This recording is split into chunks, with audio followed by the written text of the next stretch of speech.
허성우 국가디자인연구소 이사장, 배종찬 인사이트K 연구소장 두 분 전화 연결돼 있습니다. 허성우 이사장님 나와 계시죠? 네, 안녕하십니까. 허성우입니다. 배종찬 소장님 안녕하세요. 안녕하십니까. 배종찬입니다. 예. 역시 뭐 이번 주에 가장 큰 관심은 이 코로나 백신 접종이 아닐까 싶어서요. 이제 코로나 백신 접종 국면을 맞고 있는데 어떻게 바라보고 계신지부터 좀 얘기를 시작해 보겠습니다. 허성우 이사장님 어떻게 좀 바라보세요?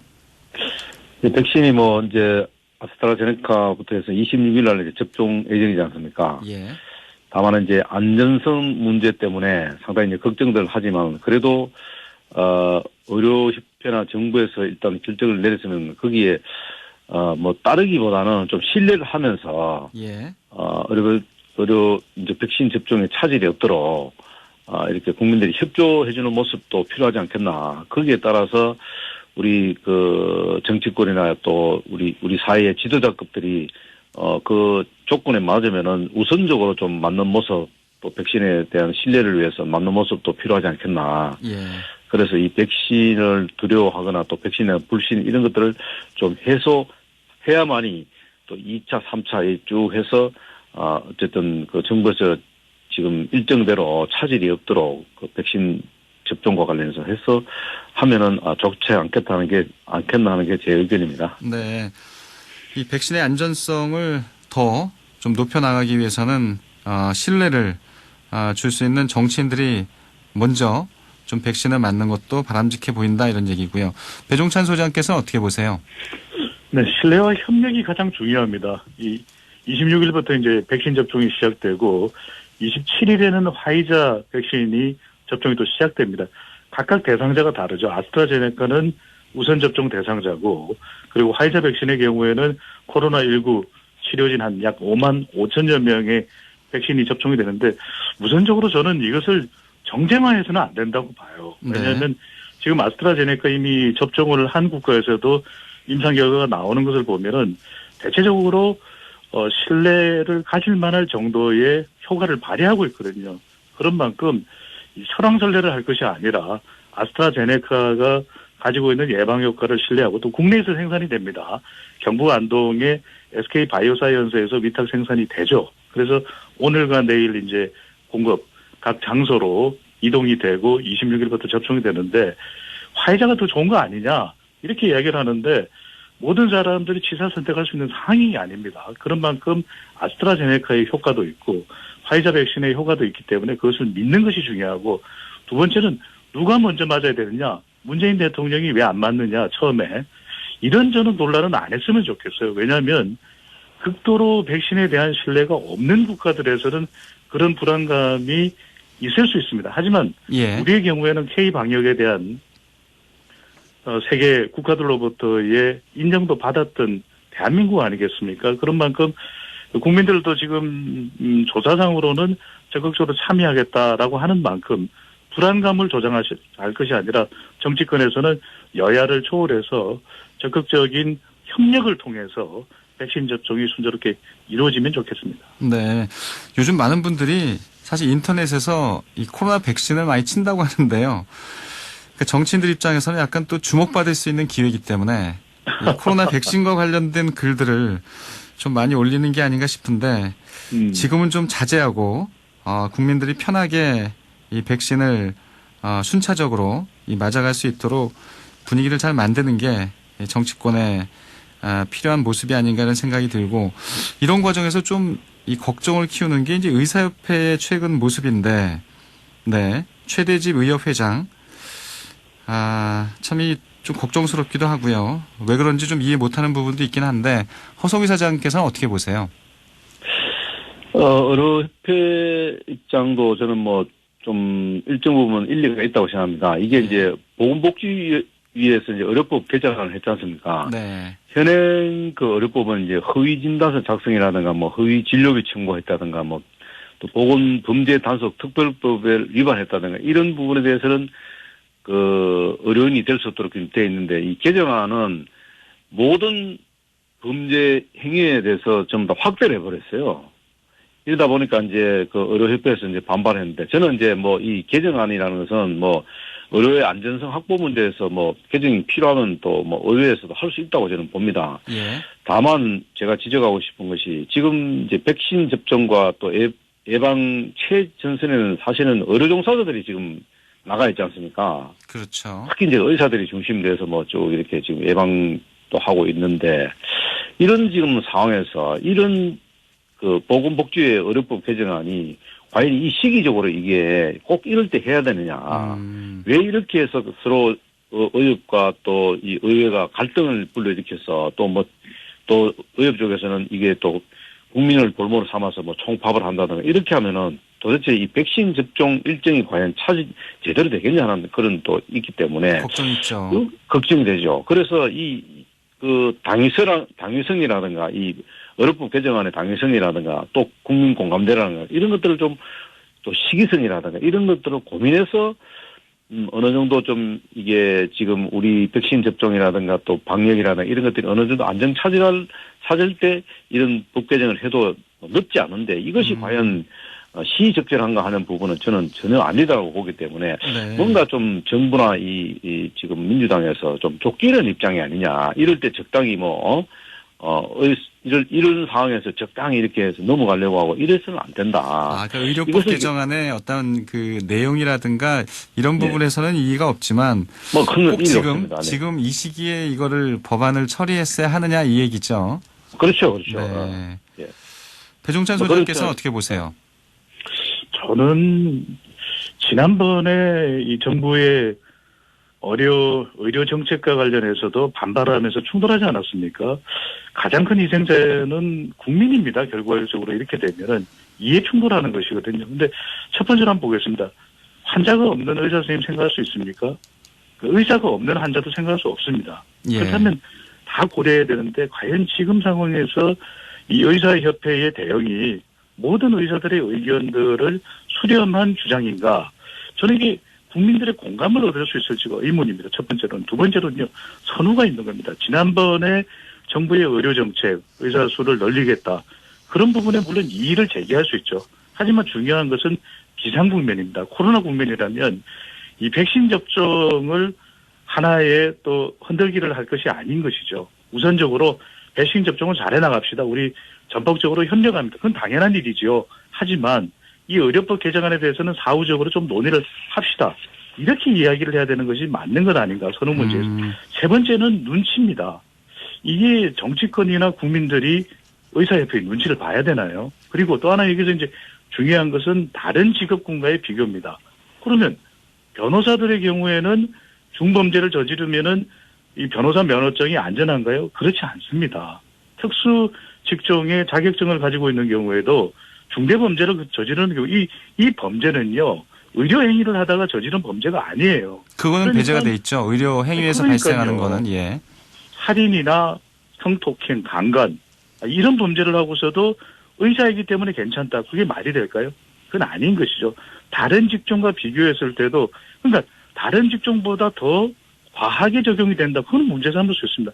하지만 다른 직종에 준하는 그런 이 법 적용을 받는 부분에 대해서도 무작정 이의를 제기한다? 아니, 왜 그래? 지금 이 시기에 왜 그러냐? 근거가 있어야 되겠죠. 그래서 그런 측면에서 본다면 보다 합리적인 의사협회의 모습을 보일 때 더 국민의 공감을 얻을 수가 있는 것이고 지금은 의사협회의 주장이 국민의 공감을 얻기는 쉽지 않아 보입니다. 네. 제가 조금 이사장님, 배종찬 소장님 그 말씀하시는데 저도 100% 공감합니다만은 아까도 좀 말씀드렸습니다만은 왜 꼭 그 보건복지의료법을 지금 이 시점에 이렇게 개정을 해서 쉽게 말하면 이 갈등을 유발시키냐 이 말이죠. 왜 이런 갈등이 그래서 누구한테 이익이 되는 거죠? 그렇다고 이 법이라는 것은 이해 당사자가 정해져 있습니다. 그러면 그 이해 당사자들 입장에서 볼 때는 무조건 우리 법을 만들어서 따르라 이건 아니거든요. 법이라는 것은 이해 충돌을 어느 정도 감안하고 아까도 배종찬 소장님 입장에 당위성이나 공감대 이런 것들을 다 감안해서 법을 만들어야 되지 않습니까? 그리고 지금 과연 이 시점이 시적절한 시점이냐 이 개정안을 만드는 것이 이런 부분들입니다. 그래서 가능하면은 이 법을 만들더라도 이런 갈등을 좀 조장을 하지 않고 좀 의사협회하고 이 서로가 이해관계를 어느 정도 갈등을 해소한 상태에서 법을 통과시켜도 되는데 너무 일방적으로 이렇게 한다. 그렇다고 해서 의협이 자령 국민을 볼모로 삼아서 총파업을 하겠다 하는 것은 잘못됐지만 예. 그렇다고 해서 이해 당사자들 입장에서 볼 때는 그럼 너 따르라 한다고 무조건 따라가는 게 아니거든요. 그래서 어쨌든 이런 갈등 문제를 좀 이렇게 유발시키는 것은 잘못됐다. 저는 그렇게 보는 거죠. 예. 아니 근데 저는 꼭 한 말씀만 더 드리고 싶은 것이 여기서 중대범죄를 저지른 사람에 적용이 되는 겁니다. 말 그대로 의사직을 열심히 하고 의료과실도 이번에는 포함이 안 돼 있거든요. 왜냐하면 의료과실도 상당히 논란이 되는 부분입니다. 그런데 그렇게 되는 경우에 의사의 의료행위를 위축시킨다는 이유로 해서 이번에 포함이 안 됐는데 이건 다른 직종군에도 있는 그런 중범죄에 따른 자격 관련 문제를 삼는 것인데 그렇다면 범죄를 안 저지르면 되잖아요. 이거는 범죄를 저지른 사람에게 적용이 되는데 왜 미리부터 우리는 다 범죄에 적용이 될까요? 이런 판단을 내리는 것이 과한 것이 아닌가. 그럼 지금의 상황이 1년 뒤면 괜찮은 겁니까? 1년 뒤에 코로나 국면 그 이후에 의료 관련해서도 갈등이 생긴다면 왜 지금 이 문제를 꺼내놓는 거야? 그러면 6개월 뒤면 괜찮은 겁니까? 이게 그런 것들을 갈등을 조장하기 위해서 낸 법안인지 아니면 마땅히 필요해서 내놓은 법안인지를 좀 이성적으로 판단해 볼 필요가 있는 것입니다. 알겠습니다. 제가 갈등 조장이라는 것은요, 배종찬 소장께서 말씀하신 제 이야기를 좀 잘못 이해했는데, 제가 갈등 조장이라고 얘기하는 것은 두 분의 의견이 시기적으로 없습니다. 이 부분이 맞느냐 하는 부분이에요. 알겠습니다. 현 상황에서 과연 이 지금 법을 추진하는 게 맞느냐 하는 부분이 좀 지적하는 거죠. 법 내용이야 말씀드린 대로 법을 예를 들어서 다 당연히 재가를 치러야죠. 근데 이사장님이나 소장님 두 분의 의견이 제가 들어보면 크게 차이가 없어요. 내용에 대해서는 큰 문제가 없지만 요 시기 좀 피해서 좀 처리하면 좋지 않았을까 이런 얘기인데 저는 근데 이번에 처음 알게 된 게요. 저는 주사를 의사분한테 직접 맞아본 적이 없어서 늘 간호사분들이 놔주시잖아요. 병원에 가면. 근데 의사가 이렇게 놓게 이 법에는 이렇게 돼 있더라고요. 또 이재명 지사가 올린 SNS 글을 보고 저는 좀 이걸 알게 됐는데 아무튼 의료법 개정안 또 이 백신 접종 여러 가지를 또 생각하게 합니다. 예. 4월 서울시장, 부산시장 보궐선거 여야 각 정당들이 후보자를 뽑기 위해서 이 막바지 경선을 진행하고 있는데 먼저 민주당 얘기부터 시작해 보겠습니다. 아무래도 박영선 후보, 우상호 후보, 박 후보가 계속 리드를 해가는 건가요? 어떻게 보세요, 배 소장님? 각종 여론조사 결과들을 종합해서 보더라도 박 후보의 경쟁력이 나타나고 있거든요. 그만큼 이 박 후보가 가지고 있었던 그동안의 이 외연 확장, 중도층까지 광범위하게 지지층을 확보해 놓은 모습, 또 이제 이 후보자들의 경우에는 중요한 것이 몇 가지가 있거든요. 첫 번째는 이제 정책을 선점하느냐, 두 번째로는 얼마만큼 지지 기반을 특히 정당 중심으로 마련해 놓고 있느냐, 닦아놓고 있느냐, 이 부분이 중요한데 예. 우상호 후보도 상당히 자질을 갖추고 있는 분입니다. 우리 불교방송에서 나와서도 시원하게 여러 가지 중요한 이야기들을 또 분석하고 본인의 또 의견까지 개진해 주시는 분이죠. 오늘 토론회가 굉장히 이 BBS 불교방송 토론회가 뜨거웠다는 평인데요. 그럼요. 예. 그게 조명을 받았습니다. 그런데 문제는 왜냐하면 유권자들은 이미 각인돼 있는 후보에게 더 관심이 쏠리게 마련이거든요. 그만큼 주목도가 높았던 이 박영선 후보 쪽으로 이제 관심이 더 쏠렸던 것이고 또 하나 중요한 것이 이 정책 선점이 중요한데 우상호 후보로 뭔가 연결되는 연관어가 잘 떠오르지 않습니다. 빅데이터 분석을 해보더라도. 그런데 박영선 후보의 경우에는 출마가 늦었지만 더 관심은 모았고 21분 또 수직 정원들이 또 더 주목을 받는 현상이 있었거든요. 그러니까 좀 쫓아가는 우상호 후보 입장에서는 좀 더 공격적으로 좀 더 이 각인될 수 있는 그런 정책과 연관됐더라면 좋았을 텐데 라는 생각을 또 지울 수가 없습니다. 예, 박영선 후보는 월요일에도 주사기를 갖고 나오셨더라고요. 예. 허성우 이사장께서는 어떻게 바라보세요? 민주당 후보 경선. 네, 배종찬 소장께서 말씀하신 내용에 저는 전적으로 공감하고요. 다만 이제 박영선 후보는 지금 계속 어쨌든 여러 지금 지표상으로 보면은 지금 일단은 지금 선두로 지금 가고 있지 않습니까? 예. 근데 이제 우상호 후보가 과연 이제 역전을 할 수 있는 그 발판을 어떻게 마련할 것인가 하는 부분인데요. 결국은 이제 우상호 후보는 지금 친문 세력들을 어떻게 업을 것이냐. 이런 부분인데, 아직까지는 지금 민주당 같은 경우는 경선은 지금 일반 50, 당원 50 이렇게 돼 있다 보니까 예. 아무래도 우상호 후보는 당내 기반을 좀 더 외연을 확대하려는 쪽으로 하지 않겠나. 그런 측면에서 볼 때는 우리 배정찬 소장께서 이야기한 대로 좀 더 뭔가 적극적인 공약도 중요하지만은 당원들을 상대로 하는 또 적극적인 그런 유도를 할 수 있는 그런 어떤 프레임이 좀 중요하지 않겠나. 예. 그리고 봅니다. 어쨌든 우상호 후보는 당내 당원들의 어떤 표심을 자극해서 열세를 만회할 수 있는 그런 방안을 마련할 필요가 있다. 저는 그래도. 민주당의 이 경선 룰을 보니까 이 그러니까 당원 투표가 50%, 민심 여론조사가 50%이 반반이기 때문에 아무래도 우상호 후보는 이 당심에 좀 더 주력하는 것 같고요. 박영선 후보는 좀 민심에 더 호소하는 것 같고 뭐 이런 느낌인데 월요일 이 시간에 이 토론회를 가졌는데요. 이 TV로 오늘 오전 11시 30분에는 BBS TV로 녹화 방송된다는 점을 알려드립니다. 예, 야당으로 가보겠습니다. 야당은 아무래도 국민의힘, 나경원, 오세훈 이 양자 대결 구도로 이제 가고 있는 것 같은데 좀 어떻게 보시나요, 배종찬 소장?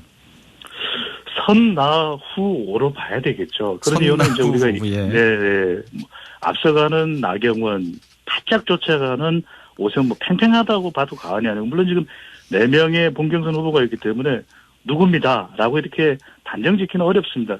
근데 우리가 판세를 볼 때 기준으로 삼을 수 있는 것은 예비 경선 때에 이제 1차 4명으로 가려질 때의 성적표였는데 그때 보면 당원 20% 그리고 시민 여론조사가 80%였거든요. 그때 이제 당원에서 나후보가 압도적이었습니다. 그러니까 국민의힘 지지를 더 많이 받는 후보라고 봐야 되겠죠. 그런 점에서 여성 가산점이 변수입니다. 또 여성 가산점까지 받는 나후보가 좀 더 유리한 국면에 있다고는 볼 수 있겠죠. 그런데 오 후보도 만만치가 않습니다. 왜냐하면은 이 1차의 예비 경선 때 가려질 때 시민 여론조사는 오 후보가 또 가장 높았거든요. 그런 만큼 이 지금 최종적으로 결정짓는 것은 시민 여론조사 100%입니다. 근데 이게 정당 지지층을 따로 가리지가 않아요.